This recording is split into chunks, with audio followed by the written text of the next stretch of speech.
It shows data compiled by Syracuse University. These are the results of immigration hearings so far under Joe Biden. You'll notice that more than 70% of illegal aliens have been allowed to stay in your country after their so-called deportation proceedings. There's no deportation involved. Immigration officers hate this. They're not allowed to do their jobs, but they're not in control. Joe Biden is in control, and Joe Biden is trying to change this country as fast as he possibly can. You may not know this. Most Americans have no idea it's happening, but the rest of the world is watching closely. So if you live in an impoverished country and you'd like a better job and free schools and free health care courtesy of American taxpayers, come on in. And they are. The sheriff's office. The best way I can describe the border right now is chaos.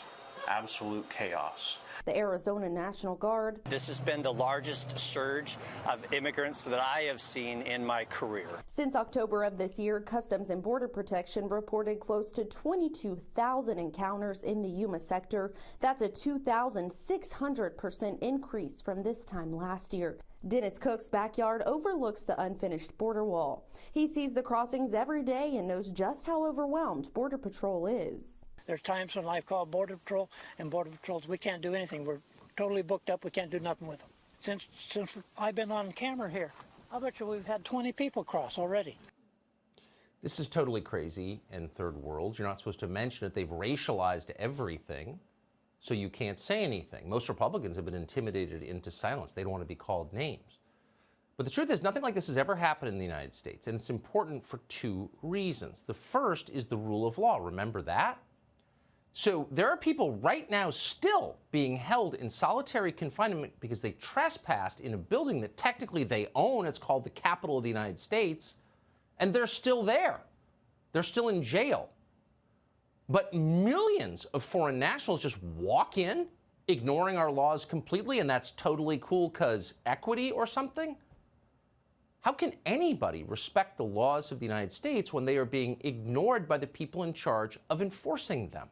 There's a massive cost to that. And here's the second point to make. You cannot overstate the scale of demographic change underway right now in the United States. It's a direct assault on our democracy. Democracy is the process by which the population elects its representatives. If you change the population, you dilute the political power of the people who already live there. This is an assault on democracy. At what scale? Here's an example. Customs and Border Protection caught more than 170,000 foreign nationals crossing into our country from Mexico last month. How many people is that? Well, that's the equivalent of the entire population of Knoxville, Tennessee, in a single month. That's a record, but it's happening every month after month, under Joe Biden. And those are just the people we're catching. So this, and let's not lie about it, this is the Democratic Party's re-election plan. New York is already allowing non-citizens to vote. Expect that trend to spread because equity. It has nothing to do with equity or race. It's about politics. It's the whole point of this.